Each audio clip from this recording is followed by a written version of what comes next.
Like I always do in these videos, I'm going to open by talking about the 3 constants that make a detection dog. That is hunt drive, odor recognition, and a response. Now, of those 3 things, only one, that is hunt drive, is determined and limited by genetics. It is therefore arguably the most important aspect of the entire detection picture. Hunt drive simply describes how much a dog wants to search. All dogs are motivated to search to varying degrees and for varying things, which brings up another important point. There are 2 parts to hunt drive: how much the dog enjoys the act of searching itself and how much they want whatever's at the end of the search, the journey versus the destination, if you will. Working detection dogs should ideally have both in excess, but a balance of both. They love searching equally as much as they love their reward for finding something. Now, their reward, their destination, must be something that we have control over. It does no good to work a dog with insane drive to hunt something completely out of our control. To illustrate both points, I have a beagle mix named Bugs, and like any self-respecting hound, she loves searching. Anywhere she goes, known or otherwise, indoors, outdoors, whatever, she'll put her nose to ground and search aimlessly.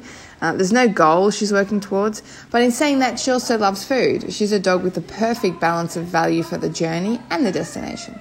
She's got a well-rounded, easily controllable hunt drive. I also look after a little terrier.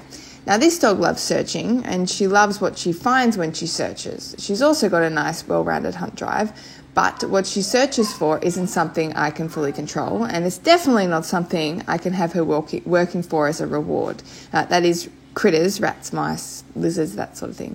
So if I had to choose between Bugs or the terrier to complete with or work, the obvious choice is Bugs. We can also have hunt drive that is skewed towards either the journey or the destination, which presents different challenges. So some dogs really like searching, but they're not particularly motivated for any rewards or anything at all that we can control. These guys can be tricky to get reliable because they're often prone to walking hides, they're resistant to handler help, that sort of thing. But on the other end of the spectrum, we can have a dog that isn't really into searching, but is super into their reward. These dogs are equally as tricky to work with, but for a different reason. These dogs tend to shortcut the detection picture. They want to take the path of least resistance to the goal, and if that path is their response behaviour, they're probably going to cut the searching aspect of the picture short. So in other words, they false respond, knowing that their response behaviour will reliably make their handler produce their reward.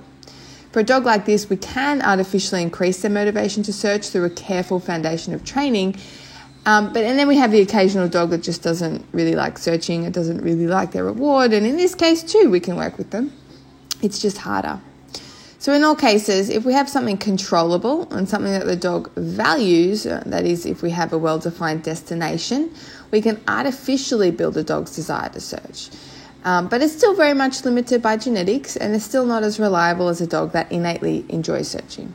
So in all examples, the key to tapping into a dog's hunt drive is understanding and using what they're motivated for. Preferably that is food or toys, because we can have full control over those things. So that's hunt drive in a nutshell. As always, if you have any questions, just comment below. Thanks for watching.